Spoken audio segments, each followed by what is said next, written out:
Buenos días. Empezamos esta sesión del taller Pluralismo Cultural y Minorías sobre el contenido mínimo de los derechos sociales. Nuestro ponente es Fernando Junior, que es actualmente estudiante del máster oficial y que ha sido estudiante del máster propio.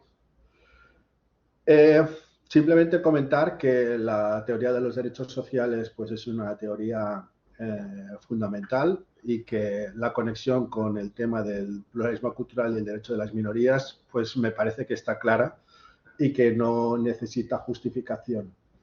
Quiero decir que no hay enfoques contrapuestos y que eso lo he intentado explicar en diferentes trabajos con el tema de la redistribución y el reconocimiento, es decir, injusticias económicas e injusticias culturales. Hoy vamos a centrarnos en la redistribución y vamos a centrarnos en las injusticias económicas, que son parte de la teoría de la justicia, y vamos a ver las diferentes particularidades. Y sin más, y agradeciéndole que sea el ponente el día de hoy, le cedo la palabra a Fernando Junior. Muy buenas tardes con todos los participantes del taller. Antes de iniciar con mi presentación, quiero agradecer al profesor Oscar Pérez de la Fuente y al profesor Daniel Oliva por permitir que un estudiante de primer año pueda compartir sus inquietudes sobre el trabajo de fin de máster que ha venido emprendiendo. La elección del tema de investigación está referido a los derechos sociales, en particular al cual es su contenido mínimo y las condiciones de exigibilidad de las obligaciones que genera ser titular del derecho, de derechos como la vivienda, la educación o el trabajo, que abarcan dentro del contenido de los derechos sociales.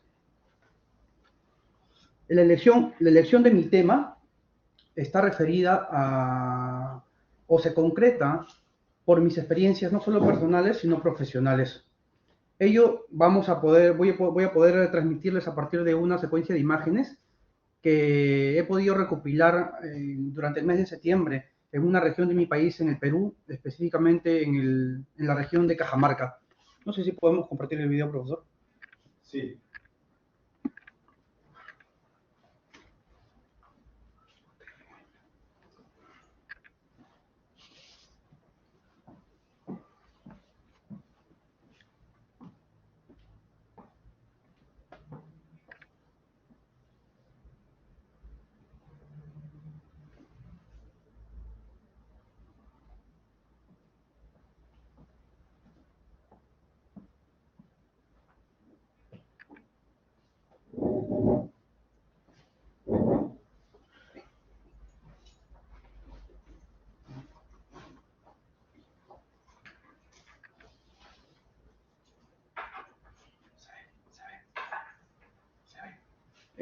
¿Logran ver? ¿Está conectado? ¿Sí? Sí, se está todo.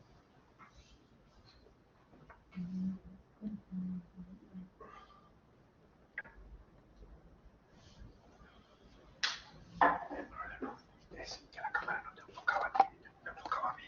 Entonces hace hablar a la cámara. Ya.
¿Concluyó el video?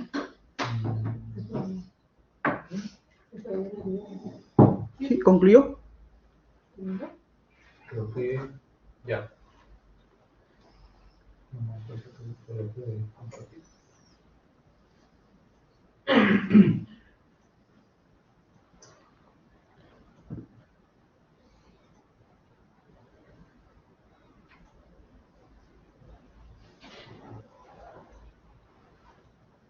Ya terminó.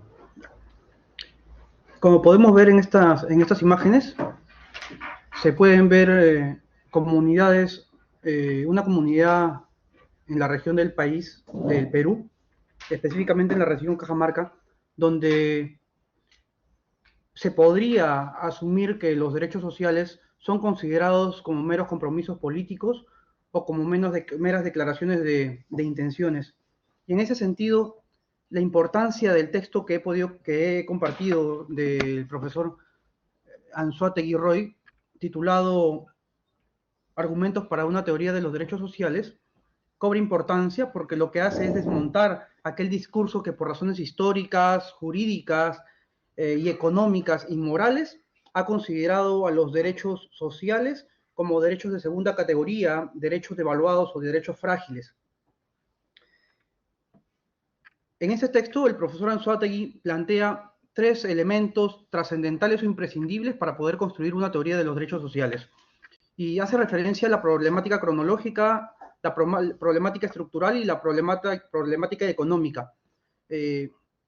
Para los efectos de esta exposición, vamos a ubicarnos dentro de la problemática estructural y ver cómo la teoría jurídica enfrenta esta situación que por lo general se circunscribe a la comparación de los derechos civiles y políticos y a los derechos sociales. En este sentido, no es raro enfrentarse. ¿Puedo controlar desde acá las diapositivas, profesor?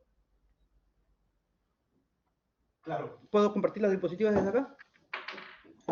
No es raro enfrentarse con opiniones que, considerando los derechos sociales como meras declaraciones de buenas intenciones o meras declaraciones políticas, le restan todo valor jurídico. Aunque aceptemos la privilegiada jerarquía normativa que tienen las constituciones o los tratados internacionales, los instrumentos que recogen derechos sociales son considerados únicamente como documentos de valor político, a diferencia de la gran mayoría de normas que reconocen derechos civiles y políticos, que lo que hacen es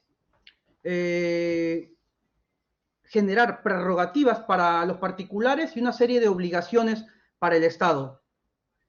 Nuestra intención en ese sentido, en la diapositiva número 4, por favor, nuestra intención en ese sentido es evidenciar que las normas constitucionales y los tratados internacionales que consagran derechos económicos, sociales y culturales en terminología del pacto correspondiente, sí generan obligaciones concretas a los estados y que además las facetas que se desprenden a partir de este reconocimiento sí resultan justiciables o reclamables ante los órganos jurisdiccionales, entiéndase tribunales o jueces. Para ello vamos a justificar la relatividad de la distinción que existe entre los derechos civiles y políticos y los derechos sociales. El primer argumento que se suele alegar para establecer una diferencia entre los derechos, entre estas dos categorías de derechos, es que los derechos civiles y políticos generan obligaciones de tipo negativas. Por otro lado, los derechos civiles generan obligaciones de tipo positivas, esto es obligaciones de hacer, obligaciones que implican erogación de recursos estatales y afectan el erario público. La naturaleza de los derechos civiles y políticos, como acabo de indicar, de acuerdo a estas posiciones, se caracterizarían porque imponen al Estado un deber de no hacer, un deber de respetar un ámbito de la individualidad sobre el cual el mandato para el aparato estatal es una no interferencia. Por otro lado, en cuanto a los derechos económicos, las obligaciones a las que se hace cargo el Estado cuando se reconocen este tipo de derechos son obligaciones de hacer o de dar, obligaciones positivas, que implican en su mayoría de los casos, más no exclusivamente, erogación de recursos públicos. Mientras que en el primer caso los derechos civiles bastaría con imponer una prohibición. En el caso de los derechos sociales, se exigiría al Estado un deber de respetar o garantizar ciertos derechos a partir de acciones positivas. De acuerdo con esta línea de razonamiento, los únicos derechos, o si hablamos de derechos en algún sentido, los únicos que reúnen estas condiciones son los derechos civiles y políticos. Mientras que la intención de fundar derechos a partir de la creación de obligaciones positivas serían conceptualmente inviable o materialmente imposible.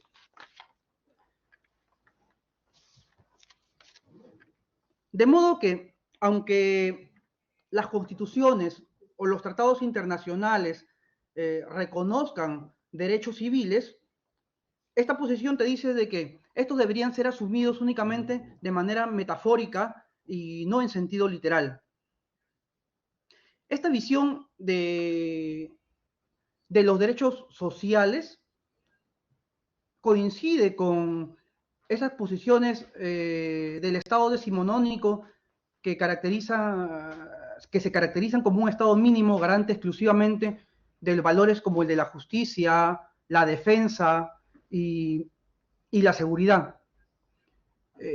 Posiciones que además coinciden con las que postula Robert Nozick, el autor de Anarquía, Estado y Utopía, para quien el Estado o Estado mínimo, como él lo denomina, es un Estado menos pretencioso en cuanto a su rol o funcionamiento. Claro, ellos si se entra en contraposición con la postura de John Rawls, ¿no? Para quien el Estado debe ser un Estado más activo a efecto de garantizar los derechos de sus ciudadanos. Para Nozick, por ejemplo, ese Estado mínimo debería ser garante únicamente de valores como el de la seguridad, evitar el fraude, evitar las agresiones ilegítimas o respetar los acuerdos que se produzcan dentro de los ciudadanos. Sin embargo, inclusive para autores como Adam Smith, las obligaciones negativas confluyen con amplias obligaciones positivas. Y cuando Smith, por ejemplo, hace referencia a las obligaciones negativas, se está refiriendo sobre todo a la libertad de comercio. Y cuando hace referencia a las obligaciones positivas, hace referencia a estas condiciones que el Estado debe garantizar para el establecimiento de instituciones judiciales, de seguridad y de defensa, necesarias para que los individuos puedan ejercer de manera plena su libertad individual. Ahora, para Smith, por ejemplo, la confluencia de un abanico de obligaciones negativas y positivas es común en tanto a través de un rol activo del Estado se puede no solo promover, sino garantizar la expansión del mercado. Entonces, pensar en obligaciones negativas y positivas de manera aislada, incluso para los pensadores clásicos de la economía como Adam Smith y también para David Ricardo, no es una cuestión ajena. Por tanto, estas distinciones en cuanto a los derechos civiles y políticos y los derechos sociales no es una distinción tajante.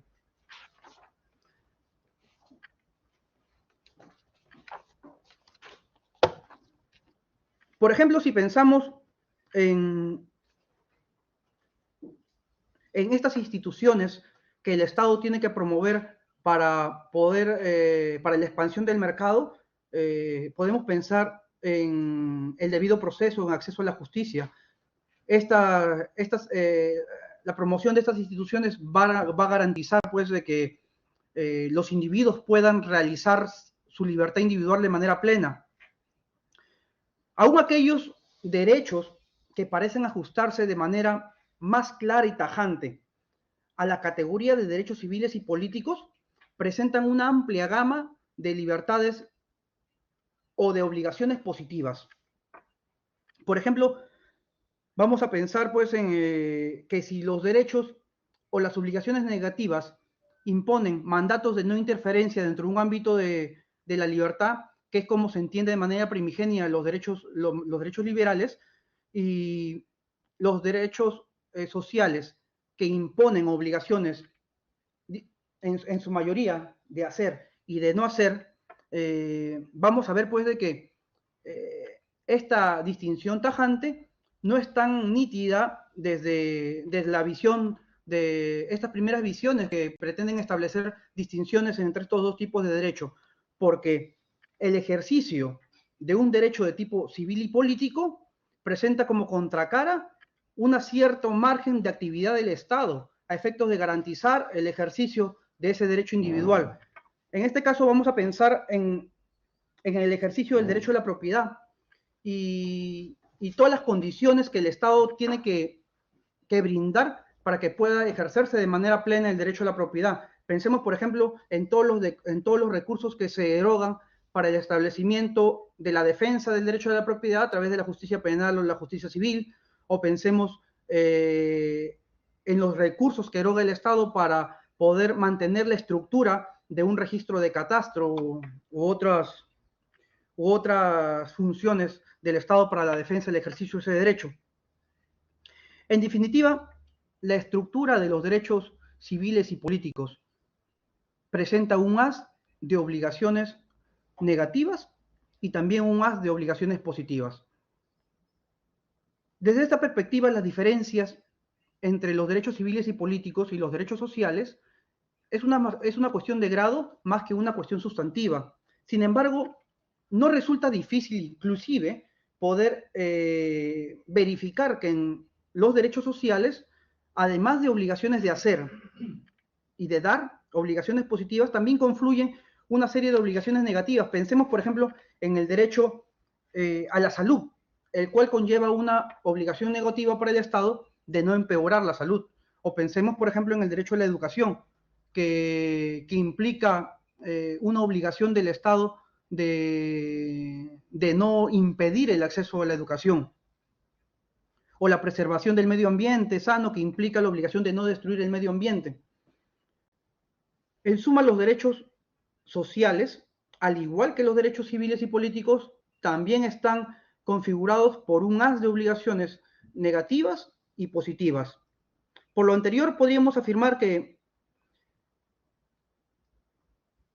la diferencia que se establece entre estas dos categorías de derecho es una cuestión quizás con un valor heurístico y ordenatorio, pero no es una cuestión que se define en base a una estructura clara o nítida de las obligaciones que se derivan de estos derechos.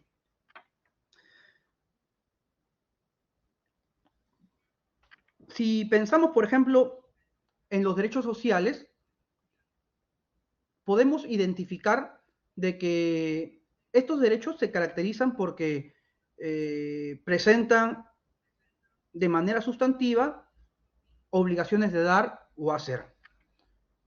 No podemos imaginar un derecho social en el cual, por ejemplo, como el derecho a la asistencia sanitaria o la educación gratuitas, en donde la intervención estatal está presente en todas las veces que se ejercita el derecho, y en donde, a falta de esta prestación estatal, estamos hablando de una negación de estos derechos sociales. Por tanto, el contenido esencial o el núcleo irreductible de los derechos sociales, sí podríamos al menos decir de que consiste en esta prestación o esta obligación positiva del Estado.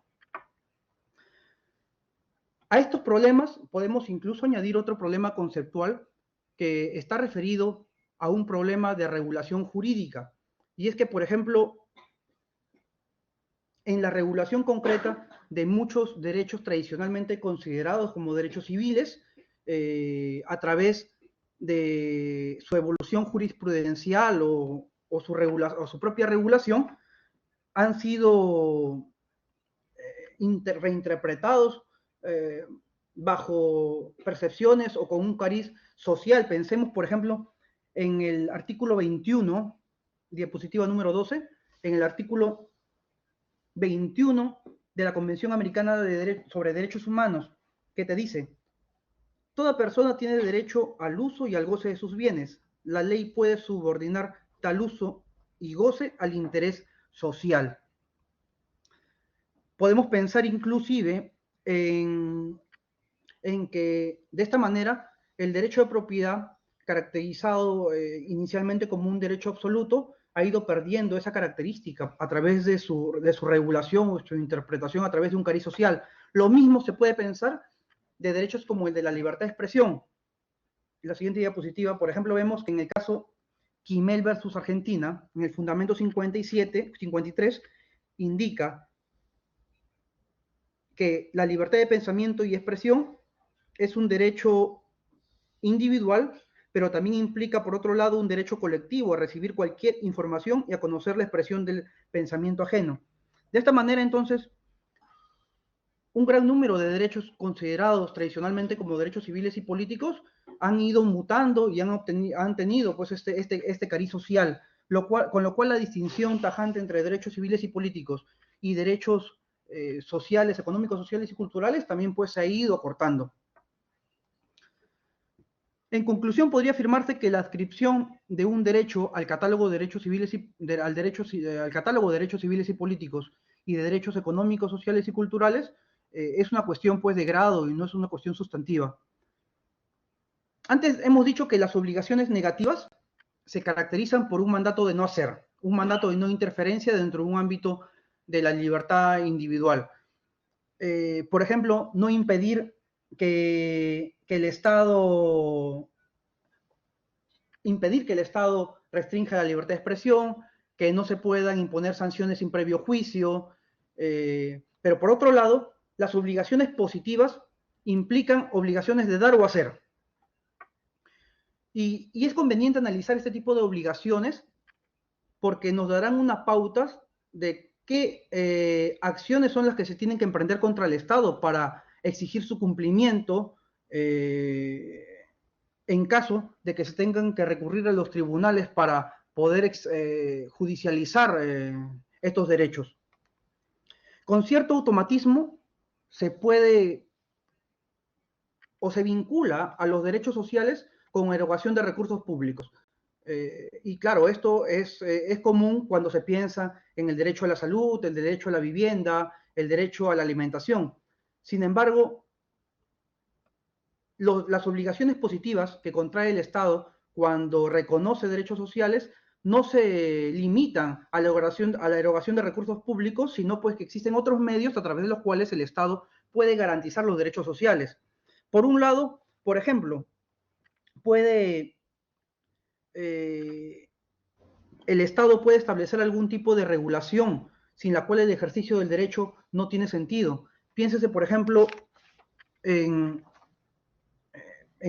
Alexi, página, por favor, diapositiva 18. Alexi afirma, por ejemplo, de que no se puede hablar de un acto jurídico de celebración de un contrato sin el derecho contractual. No es posible el acto jurídico de la celebración del contrato sin el derecho de sociedades. En estos casos, por ejemplo, la obligación del Estado no se limita a la erogación de recursos públicos, sino pues de que el beneficiario de la prestación requiere el establecimiento de normas que concedan un cierto estatus jurídico a una estructura determinada. Pensamos, por ejemplo, en el derecho de la libre asociación. Para que se le pueda dar algún contenido operativo a este derecho, el Estado debe reconocer algún valor normativo a la asociación que resulte del ejercicio de este derecho. Entonces, pues, limitar o vincular los derechos sociales a la erogación de recursos públicos no es una cuestión tan acertada. En otros casos, la obligación exige que la regulación establecida, por ejemplo, limite o restrinja los derechos de los privados. Pensemos en las limitaciones que se establecen para la libre asignación de factores económicos y en este caso personas en situación de desfavorabilidad puedan acceder, por ejemplo, a viviendas. Como puede verse, el complejo de obligaciones que abarca un derecho es sumamente variado.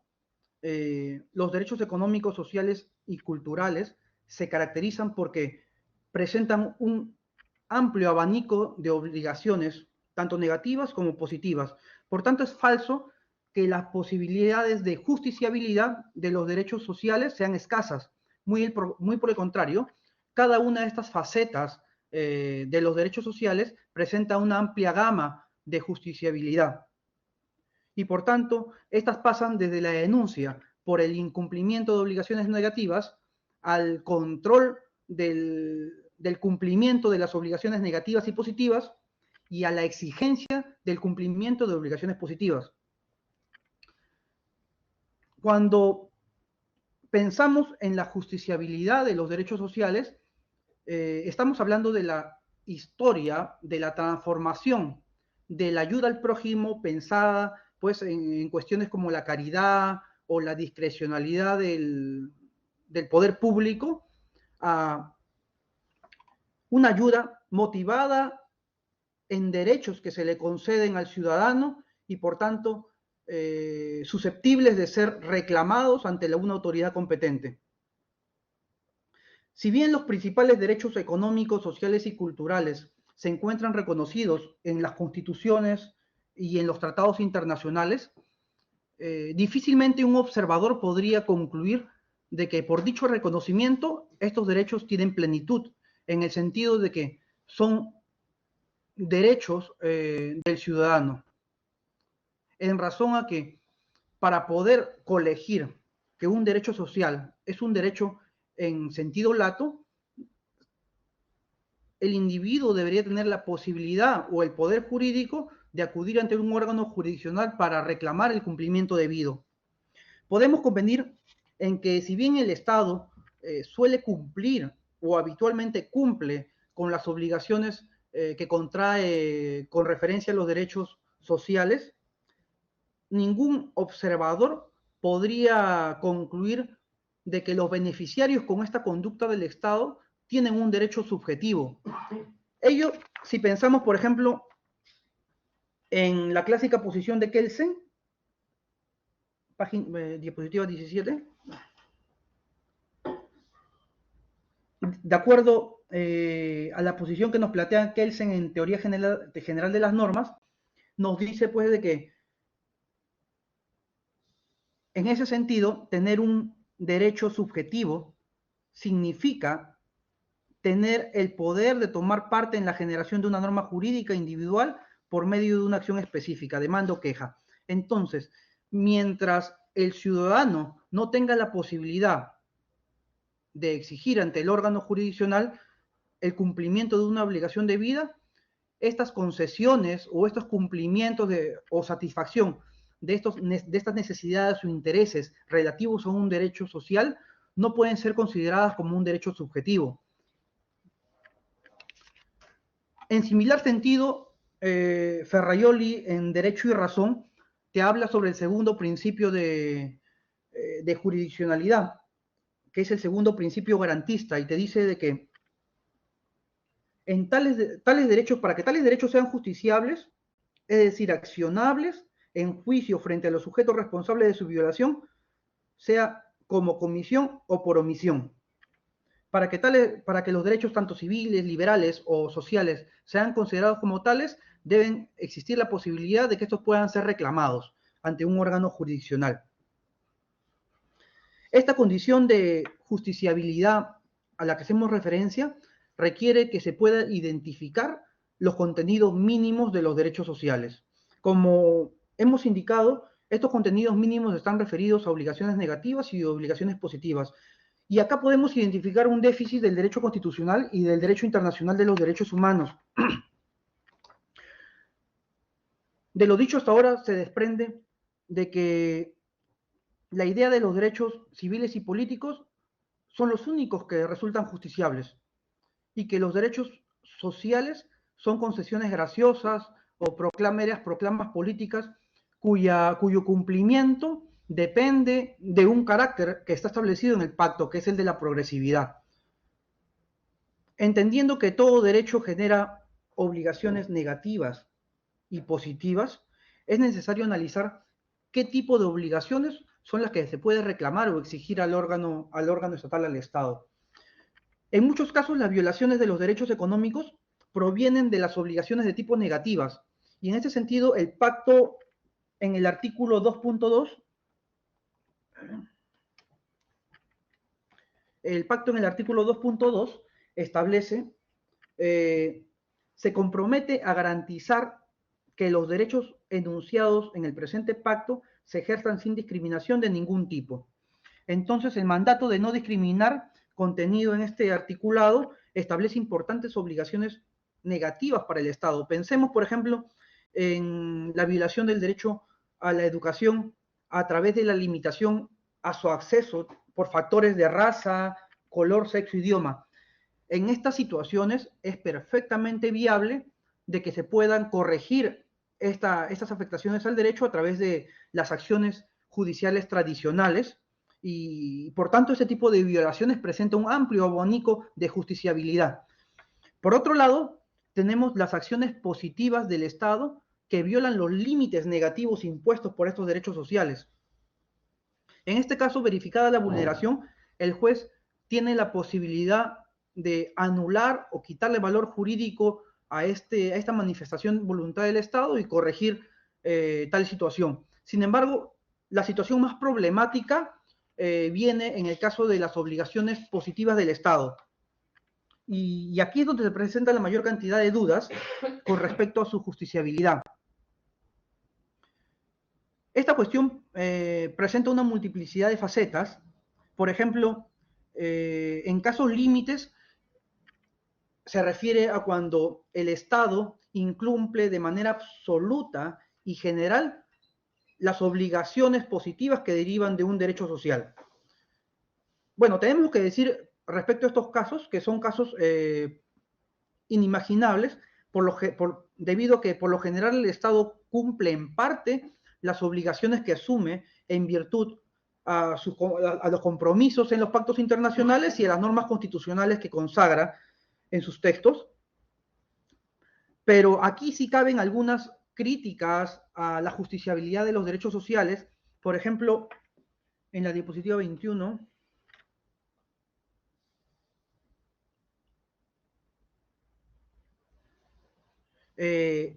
dice: el Poder Judicial es el menos adecuado para realizar planificaciones de política pública. Claro, vamos a ver de que los derechos sociales implican una cuestión de planeamiento, previsión presupuestaria y puesta en marcha del órgano y el aparato estatal, que no suele ser reemplazado por la función jurisdiccional. Otra objeción es que en el marco del proceso judicial es poco apropiado para discutir medidas de carácter general.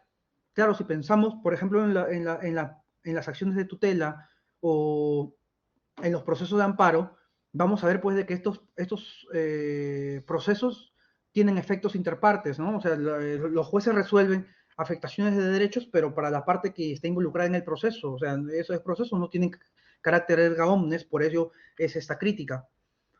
La discusión procesal genera problemas de desigualdad hacia las personas afectadas por el mismo incumplimiento que no participan en juicio. Sobre estas situaciones, ya la doctrina procesal ha ido estableciendo ciertas instituciones como el estado de cosas inconstitucional, que puede ampliar los efectos en todo caso de sentencias o situaciones que afectan derechos fundamentales de manera amplia.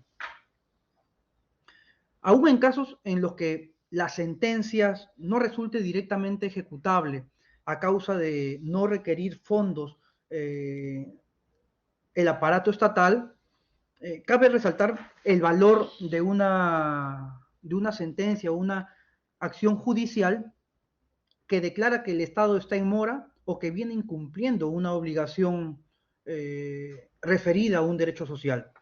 Estas sentencias pueden constituir importantes vehículos para canalizar hacia los poderes públicos las necesidades de la agenda pública.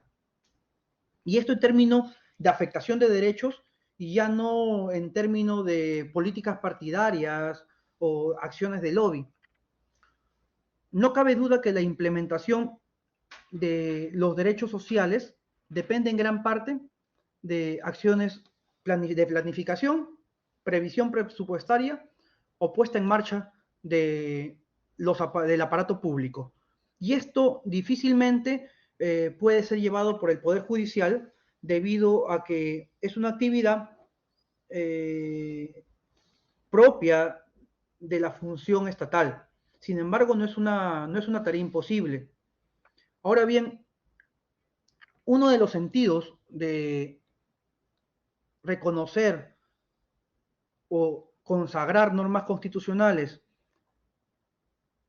o tratados que reconocen e integran derechos sociales, no solo es atribuirle prerrogativas a los ciudadanos y establecer compromisos para el Estado, sino que esto debe generar la posibilidad de que los ciudadanos puedan reclamar el cumplimiento de la obligación de vida.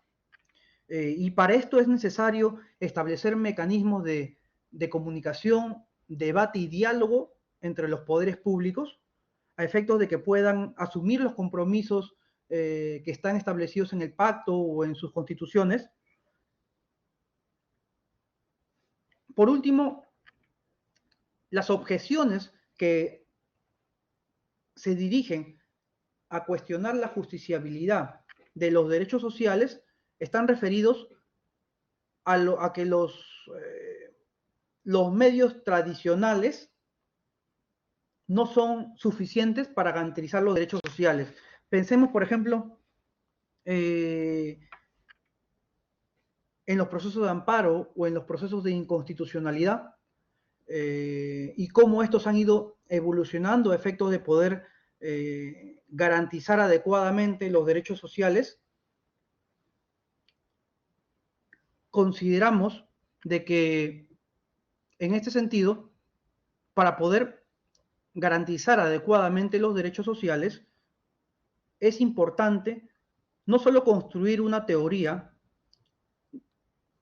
asumiendo la problemática que postula el profesor Anzoátegui en su lectura, esto es, la problemática cronológica, la problemática estructural y esta problemática económica referido a si los derechos son costosos o si hay derechos más costosos que otros, sino también asumir de que su justiciabilidad va a depender en gran medida de cómo identifiquemos el contenido mínimo de estos derechos.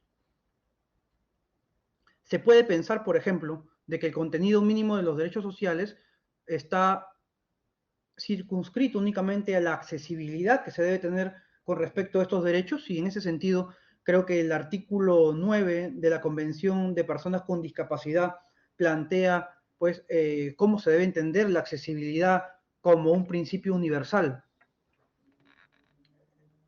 Es sólo así que se va a poder reinterpretar los derechos sociales, y si nos situamos en realidades latinoamericanas, dejar de pensar de que estos constituyen concesiones graciosas de la autoridad política y que son verdaderos derechos y que ante su incumplimiento es posible acudir a los órganos jurisdiccionales a efectos de reclamar o exigir su cumplimiento debido.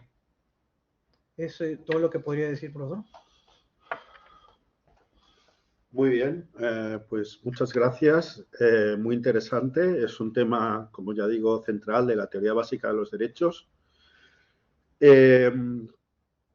Vamos a hacer lo que está previsto un poco en todas las sesiones. Yo tengo varias preguntas que hacer, pero me parece más interesante abrir un turno de palabra para que intervengan. Para que se intervenga si alguien quiere hablar, tanto por el chat o de las personas que están presentes en la sala. ¿Alguien tiene alguna cuestión? Sí.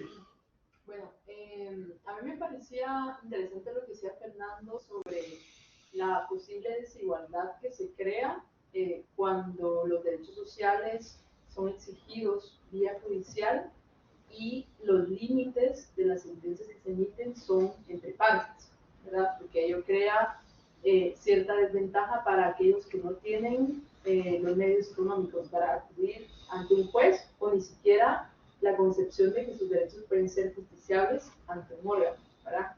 Y tal vez quisiera traer a colación un poco lo que pasa en Guatemala, que seguramente pasa en muchos otros países latinoamericanos, que es un debate que está actualmente y que tiene relación con estas peticiones que realizan personas que padecen de alguna enfermedad y que son beneficiarias del sistema de seguridad social y que acuden ante la Corte, porque es permisible en el ordenamiento jurídico acudir directamente a exigir que se les dote de los medicamentos que el Seguro Social no puede brindarles, sea porque son muy caros o porque no están aprobados en un listado básico que tiene el Seguro Social. Y la Corte ha llevado inicialmente accedió a las peticiones individuales, ordenando al Seguro Social brindar el medicamento específico que cada uno de los peticionarios requería. Sin embargo, esta práctica, lógicamente, porque el tribunal accedió, aumentó en número y ahora es una práctica que es recurrente y que ha vuelto, incluso hay estudios del impacto económico que las sentencias de la Corte han provocado ante el Seguro Social. Y frente a esto me queda a mí la inquietud, ya Fernando introducía un poco el tema de las macrosentencias, pero digamos en términos reales, una macrosentencia no podría resolver las graves deficiencias que tiene el Seguro Social en Guatemala. Entonces, ¿qué guía podríamos encontrar o qué puntos a discutir podríamos tocar si es aconsejable ya no acceder a las peticiones individuales en pro de mantener la solidaridad o la sostenibilidad del Seguro Social o pensar un poco más en términos de macrosentencias para de repente, aunque por puros efectos declarativos, pueda la Corte tener una incidencia a un número mayor de personas o por lo menos no generar injusticia, que es lo que supongo que no pretende. A ver, creo que todo sentencial, por más que no pueda a veces ejecutarse por deficiencia de fondos públicos, es un vehículo importante para que los poderes públicos asuman de que están en mora para con los derechos y que en este caso, por ejemplo, sean conscientes de que hay una obligación incumplida.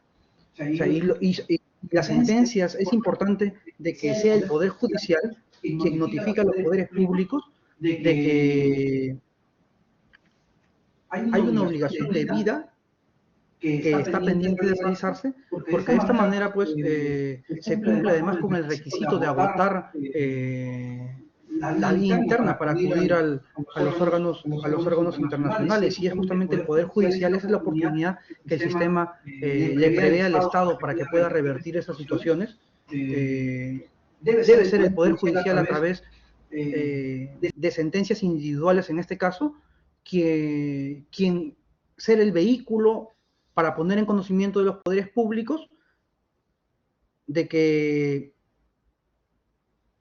hay un reclamo efectuado y que esto debe ser parte de la agenda política. En ese sentido, el tema de las macrosentencias debería ser lo trascendental por el término de los efectos, pero no podemos dejar de tener en cuenta de que dentro de los procesos de protección de los derechos fundamentales tenemos los denominados procesos de control de la libertad y los procesos de control normativo. O sea, y los procesos de control de la libertad, que son en nuestras latitudes, los procesos de habeas corpus, amparo, habeas data o de cumplimiento, tienen una característica trascendental, que es los efectos de esa sentencia. O sea, extender los efectos de una sentencia de carácter individual con efectos erga omnes es una cuestión positiva, pero es una cuestión ingeniosa y podríamos decirlo así, esta pretoriana, ¿no? Crear reglas a efectos de que un caso individual o la creación de una norma individual en términos de Kelsen pueda tener efectos para erga omnes, que sería ante situaciones similares sería lo ideal, a efectos de no incurrir justamente en esta crítica que se le hace a la justiciabilidad de los derechos sociales, que genera problemas de desigualdad hacia las personas afectadas, por el mismo incumplimiento que no participan en el juicio. O sea, el tema de las macrosentencias sería en ese sentido una estrategia ingeniosa para poder revertir situaciones de incumplimiento debido sobre alguna de las obligaciones que derivan de un derecho social. Sí. ¿Hay alguna mano más? ¿Alguna intervención más? ¿O hablas alto o vienes aquí a hablar? Voy a hablar alto. Vale. ¿Sí se escucha? Sí se escucha. Sí se escucha, vale, pues habla alto. La cosa es que justo con respecto a los aspectos de la sentencia, si bien una sentencia resuelve un conflicto jurídico entre partes, de cierta forma, como los jueces también establecen principios dentro de las sentencias y también son medios creadores de normas, pues sí tiene un impacto ante la sociedad. Yo creo que el Poder Judicial no debe suplir las deficiencias del Poder Ejecutivo, porque quien se encarga de hacer las políticas públicas para el tema y la protección de los derechos sociales va a ser el Poder Ejecutivo, porque para realizar una política pública son diferentes fases que debe hacer, el estudio, el impacto, sobre resultados empíricos en la estadística, para saber qué es lo que se debe hacer y qué es lo que se debe atacar. Sí, de cierta forma, el Poder Judicial, ante esta inercia, y yo lo digo por Perú, hasta esta inercia que realmente se encuentran bastante desprotegidos en el Perú los derechos sociales, el Poder Judicial de cierta forma suple eso, pero también había un mecanismo, como tú decías, que puede hacer la cooperación judicial, que ahora se estila establecer dentro de las sentencias informes. Es decir, que el juez no solo va a resolver el conflicto jurídico, sino también pone en conocimiento estos actos mediante un informe dentro de la presidencia del Poder Judicial al Poder Ejecutivo como una cooperación para que como una llamada de atención, oye, mira, acá hay unos casos relevantes, los cuales yo me estoy intrometiendo, los cuales tú deberías analizar en base al presupuesto que ellos tienen económicos, porque el Poder Judicial no se puede meter con el presupuesto muchas veces. Entonces, ellos se creen, como ha pasado en el Perú, el Tribunal Constitucional, que se ha creído Congreso, se ha creído Poder Ejecutivo y se ha creído todo, ¿no? Ellos se han asumido todo y han intervenido en temas que tampoco les ha competido, que les compete, digamos. Entonces, sí, de cierta forma, bajo una cooperación judicial que se debe hacer con el Poder Ejecutivo, planteando informes de fondo del presidencia mismo del Poder Judicial a través de las salas plenas de los jueces, que siempre estilan hacer tanto de especializados, jueces superiores, o reunión de cooperación de los presidentes de todas las Cortes Superiores de Justicia a nivel nacional, para que esto se lleve a cabo al Poder Ejecutivo, y porque finalmente con el conocimiento que tiene el Poder Judicial y el Poder Ejecutivo, pues se va a lograr el Consejo y la efectividad realmente de las normas, y que las políticas públicas realmente con ello sí se resguarden y se solucionen los conflictos y los problemas que se están suscitando en cada país. Hay una palabra. ¿Quieres contestar? Sí, claro, en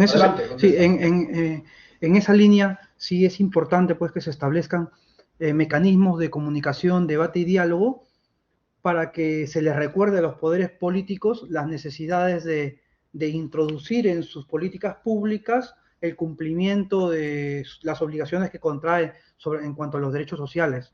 Y sí, pues es importante de que se produzca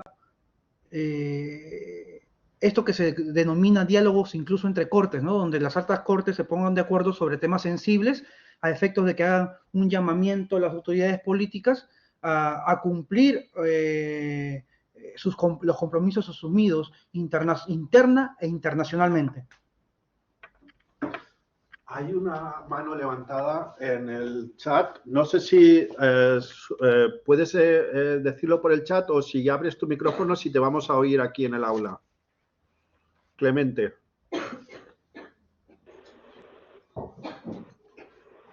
Sí, buenas. He dejado la pregunta por escrito. A ver si la pueden leer. Clemente, parece que no te oímos. Buenas, ¿me escuchan? Si puedes poner tu pregunta por el chat, pues te lo agradeceríamos. Pues he dejado la pregunta por escrito, a ver si la pueden... Que la ha dejado por escrito. Ah, vale. ¿Me escuchan? Sí, nos encontramos que los derechos sociales, ejemplo, el derecho a la salud, tienen mínimas garantías de cumplimiento. Entonces, ¿cuáles son sus alternativas de solución para que los gobiernos y estados puedan garantizar dichos derechos? ¿Cree usted que deben los estados establecer mecanismos coercitivos para garantizar estos derechos sociales? Gracias. Muchas gracias, Clemente, por la pregunta.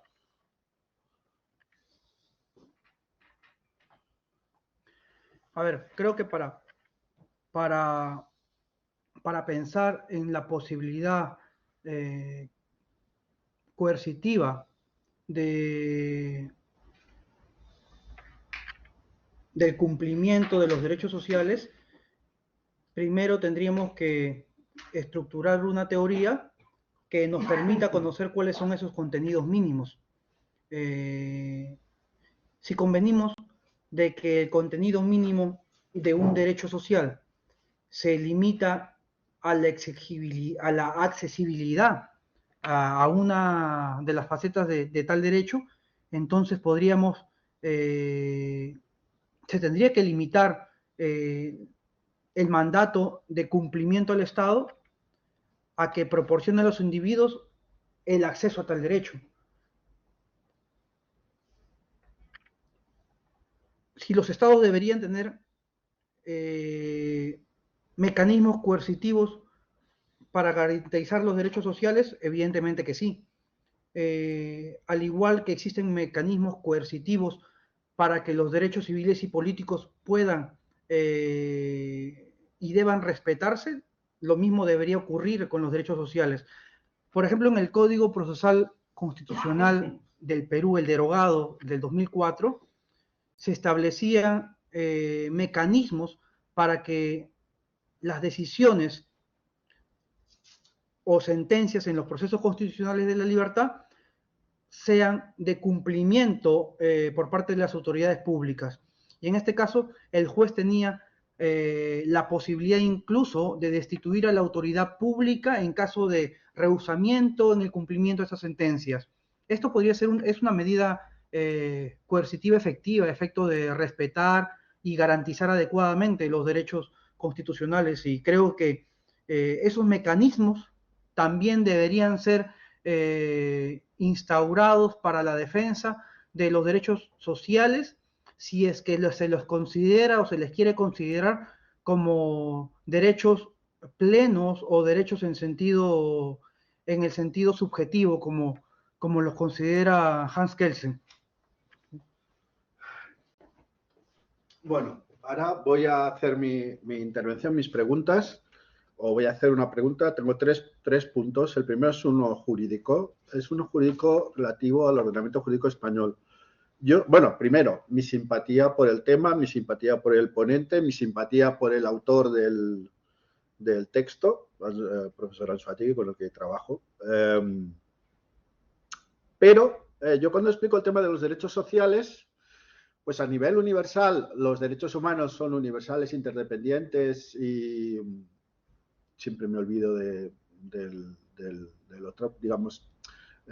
Hay tres características que tienen los derechos humanos, que son universales, interdependientes y ¿cómo? Inalienables. Y eso significa que los derechos sociales están al mismo nivel que los derechos civiles o los derechos políticos, que es un poco la tesis de fondo que está defendiendo. Sin embargo, cuando yo lo explico a mis estudiantes de derechos humanos en el grado, les hago una salvedad con el ordenamiento jurídico español, y me gustaría que lo interpretara dentro de la teoría que nos ha expuesto, que es lo siguiente. En el ordenamiento jurídico español, los derechos fundamentales son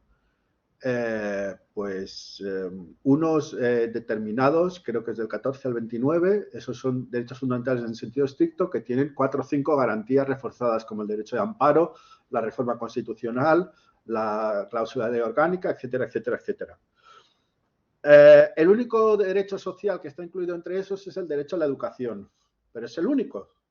Los otros derechos sociales están incluidos como principios económicos sociales, están incluidos en un lugar aparte que tiene otro tipo de garantías. Entonces, ¿cómo explico yo esto? Yo explico, a nivel universal, a nivel de derechos humanos, los derechos humanos son interdependientes, universales, están al mismo nivel los derechos sociales que los derechos civiles. Pero a nivel del derecho nacional, a nivel de los derechos fundamentales, bueno, no voy a explicar lo que digo yo. ¿Cuál sería la teoría que tendríamos que aplicar? Porque yo creo que en la Constitución española hay una distinción entre 3 tipos de derechos fundamentales. La protección de los derechos y los derechos sociales están menos protegidos, o la gran mayoría, la inmensa mayoría de los derechos sociales están menos protegidos que los derechos civiles y políticos. A ver.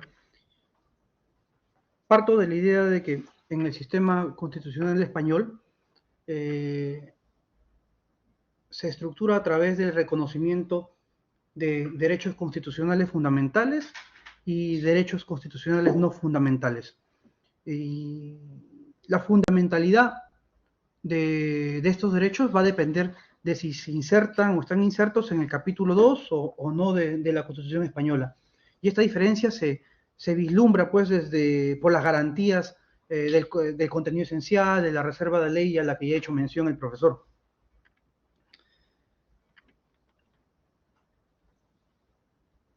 Creo de que esta forma en la que se estructuran los derechos constitucionales fundamentales y no fundamentales en la Constitución española es recipiendaria de las asimetrías también que se reflejan en los pactos, ¿no? En el Pacto de Derechos Civiles y Políticos y el Pacto de Derechos Económicos, Sociales y Culturales. Por ejemplo, vemos que el artículo 2.2 del Pacto de Derechos Civiles y Políticos establece que cada Estado parte en el presente pacto se compromete a tomar medidas individualmente y a través de la asistencia y la cooperación internacional, y no establece condicionantes a efectos del cumplimiento de estos derechos. Pero si vemos, por ejemplo, el artículo 2.1 del Pacto Internacional de Derechos Civiles y Políticos, condiciona el cumplimiento de estos derechos al máximo de los recursos disponibles y a la progresividad. Y entonces, regresando al sistema español, yo creo que ya la jurisprudencia en este sentido ha reinterpretado estas distinciones que se han establecido inicialmente en cuanto a derechos civiles y políticos, y de hecho el Comité de Derechos Económicos, Sociales y Culturales, al igual que el Comité de Derechos Humanos, ha ido estableciendo o limando esas diferencias entre estas dos categorías de derechos, a efecto de que los derechos sociales tengan esa exigibilidad con la que parten los derechos civiles y políticos. Y en ese sentido, en el sistema español, yo creo de que inclusive los derechos sociales tienen ese carácter de derechos verdaderos y no de meras concesiones graciosas como se les considera en otras latitudes. No sé si por ahí no creo. Sí. Yo creo que sí, que son derechos. Lo que pasa que a veces, por ejemplo, el procedimiento sumario delante de los tribunales o el recurso de amparo, a lo mejor un derecho puede ser un derecho sin necesariamente tener estas garantías reforzadas. Yo creo que la respuesta va por ahí, ¿no? Digamos que puede ser un derecho social, un derecho, depende de la terminología, incluso fundamental, ¿no? En un sentido amplio, pero no tienen, es decir, el problema, a mí el tema me interesa mucho porque estamos viendo qué es un derecho, qué es tener un derecho, qué implica eso. Entonces yo les digo a mis estudiantes, tener un derecho implica que si tú vas al juez y le reivindicas ese derecho, como el caso que se ponía antes, el juez te lo tiene que conceder. Entonces, si tú tienes el derecho fundamental a la vivienda y vas al juez, y ese es un derecho fundamental en sentido estricto, el juez tiene que darte una casa. Y ese es el concepto de tener un derecho. ¿Qué significa tener un derecho, no? Bueno, tengo dos inquietudes más. Una es un poco filosófica. Tiene que ver con... A mí me gusta, digamos, el debate, el enfoque, el paper de Anzoátegui, el enfoque que le has dado. Me parece interesante el tema de los derechos sociales. Pero las dos cosas que te voy a comentar tienen que ver con situaciones de escasez y situaciones de crisis. Es decir, está muy bien esta teoría de los derechos sociales, pero en las situaciones de crisis, hablemos de la crisis de 2008 o la crisis actual, ¿dónde se empieza a recortarlo, digamos? O dicho de otra forma, ¿quién no tiene seguros sus derechos? Por ejemplo, en las reformas que se hizo de las pensiones en Grecia y en España, de los sueldos de los funcionarios en Grecia y en España, pues afectaron a sectores populares, ¿no? Entonces, ¿qué reflexión hago? La reflexión que hago es lo que decíamos antes de tener un derecho. Si un derecho social es un derecho fundamental en sentido fuerte, si tú tienes un derecho frente a la mayoría. Tú tienes un derecho que nadie puede, digamos, afectar. Pero si el derecho a tu jubilación, estamos hablando de tu jubilación, lo puede modificar y no da derecho a compensación, y puede modificarte tu derecho a la... Entonces, estamos hablando de un derecho, pero de un derecho en otro nivel o en otra dimensión, al menos tal como yo lo concibo. ¿Qué opinas de esto? ¿Qué opinas de los derechos sociales en tiempos de crisis?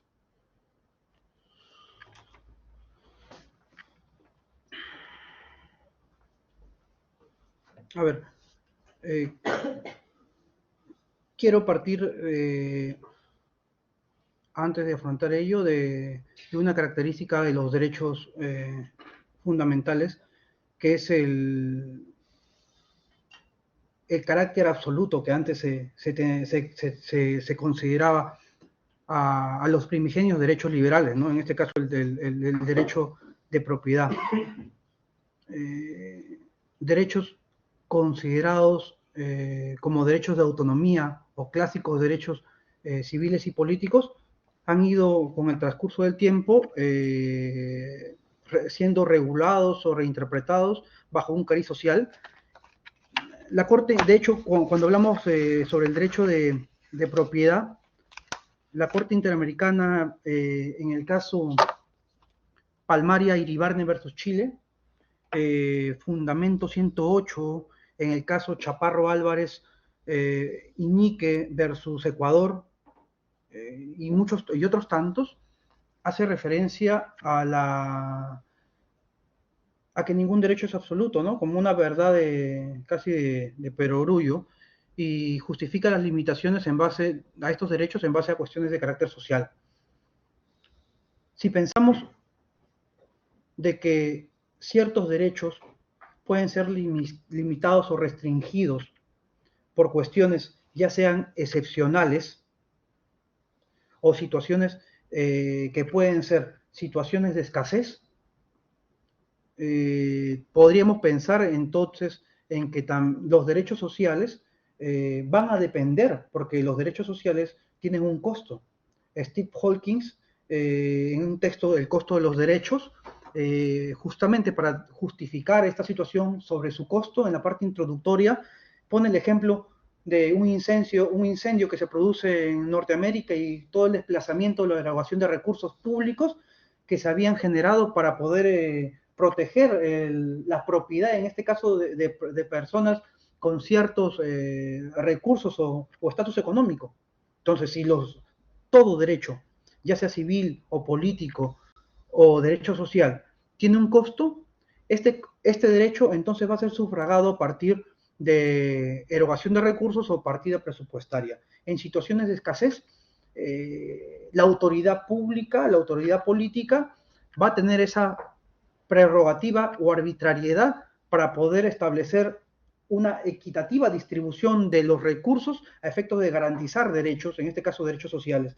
Sin embargo, hay que pensar para esto en un contenido mínimo de los derechos, o lo que se denomina un contenido esencial, o un coto vedado, o un espacio de lo indecidible a efecto de no conculcar un derecho social. Porque si se afecta o si la redistribución de los recursos afecta el contenido mínimo de un derecho, en este caso un derecho social, entonces estamos hablando de la negación del derecho mismo, y ello no podría ser admitido en un Estado de derecho que se jacta, además de la separación de poderes, del respeto de los derechos fundamentales. Yo creo que en situaciones de escasez, pues, se tiene que realizar una redistribución equitativa de los recursos, pero respetando pues este contenido esencial en base a cómo se construye esa teoría, y esa teoría, como lo establece el profesor Anzoátegui en su lectura, no puede estar ajena a ideologías o a las tareas ideológicas que hay detrás de ello, ¿no? Sí. Gracias por la exposición, Fer. Fue muy interesante. Y tengo una duda particularmente, a partir de una percepción muy personal sobre esta necesidad de poder tener la capacidad de llevar a un tribunal un derecho de segunda generación, le llaman. Y quiero preguntarte sobre tu punto de vista respecto a una característica que hablaba Ferrajoli, que también deberían tener este tipo de derechos o los de segunda generación, que tienen una característica de papel directivo.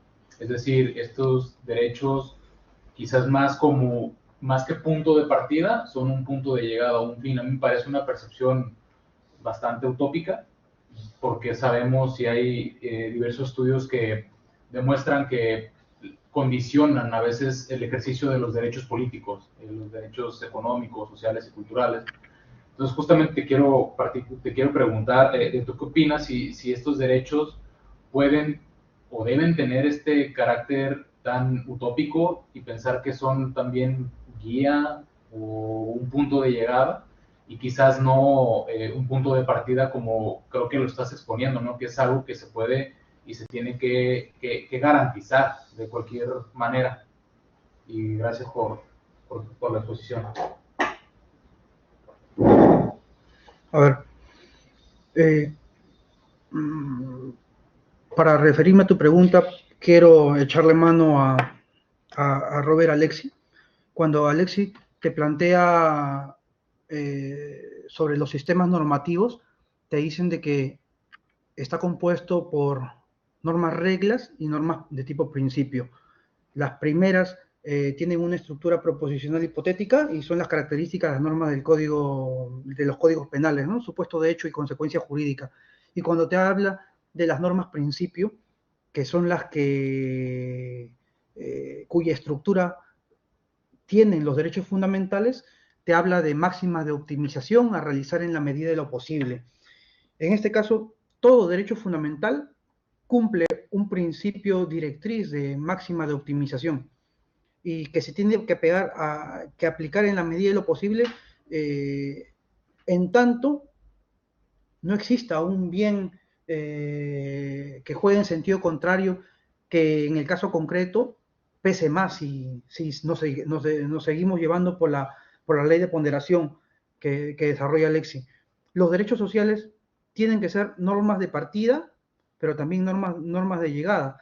Normas de partida en tanto como todo derecho fundamental tiene que garantizarse en la medida de lo posible. ¿Y cuál es la medida de lo posible? Su contenido mínimo.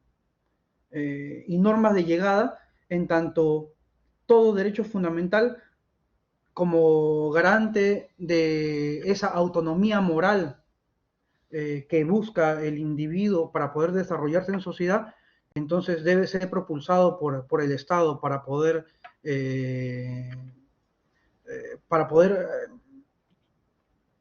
arribar a ese desarrollo personal último, ¿no? Que se busca en el ser humano. No. Bueno, yo quería hacer mi último punto, que es muy interesante. Es un punto, digamos, que se tendría como que desarrollar, ¿no? Me planteo colectivos que he trabajado, ¿no? Que todos podemos pensar como los inmigrantes o los grupos vulnerables, y me planteo si la teoría de los derechos, si la teoría de los derechos sociales, la teoría de los derechos civiles está adaptado a estos colectivos o cuáles son los intereses de estos colectivos con respecto a este tipo de derechos. Quiero decir que normalmente a mí me ha pasado una cosa, que trabajando temas de inmigración, yo trabajaba inmigración, pero a mí me interesaban los derechos culturales de los inmigrantes. Y entonces, los estudios de inmigración normalmente están interesados primero en temas de acceso, temas de ciudadanía, y en segundo lugar, en temas de derechos sociales, ¿no? Y entonces hay, por ejemplo, algunos debates sobre los derechos sociales de los inmigrantes irregulares, ¿no? Que en España ha dado una problemática determinada con la sanidad y en otros países con el tema de la educación, ¿no? Se pueden educar a los hijos de los inmigrantes, ¿no? Bueno, ese es un tema muy interesante. Pero yo me planteo que, por ejemplo, los grupos vulnerables, por ejemplo, las personas con discapacidad, creo que has mencionado un caso, de la accesibilidad, para estos grupos los derechos sociales están a veces incluso por delante de la razón de ser de algunos derechos civiles o incluso de algunos derechos, dicho de otra forma, dicho todo este preámbulo. ¿A ti te parecería útil hacer una especie de jerarquía de los tipos de derechos, como derechos civiles, derechos políticos, derechos sociales, según grupos vulnerables, según inmigrantes, según el colectivo al que va dirigido? ¿O tú crees que la teoría de los derechos no tiene sentido adaptarlo según el colectivo? No sé si me estoy explicando.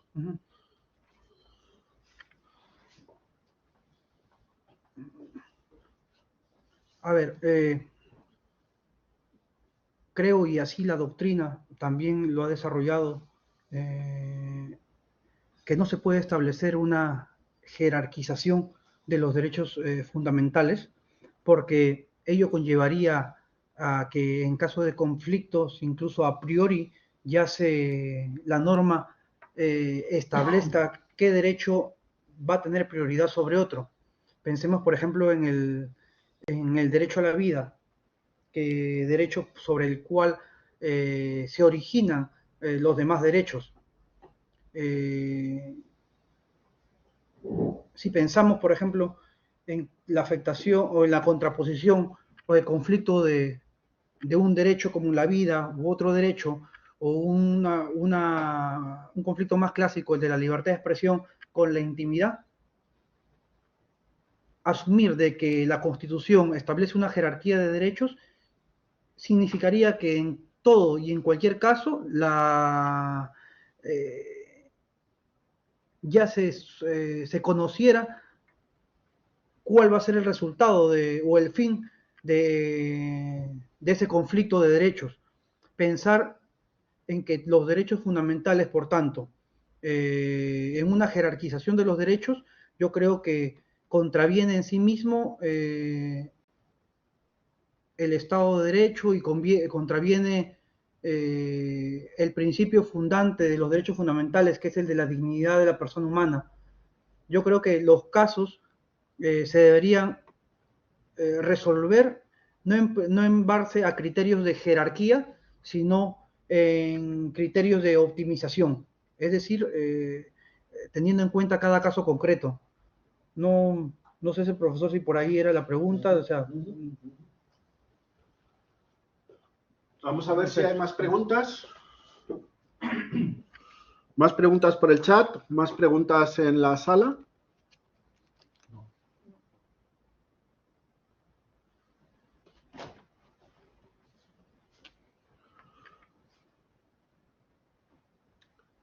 Bueno, pues yo creo que ha sido una sesión muy interesante. Agradecemos a Fernando Junior por la ponencia y a los asistentes en la sala, a los asistentes online. Les emplazamos para la próxima sesión, que será sobre el tema de la mujer en África, el día 2 de febrero, que también será presencial y online. O sea que muchas gracias.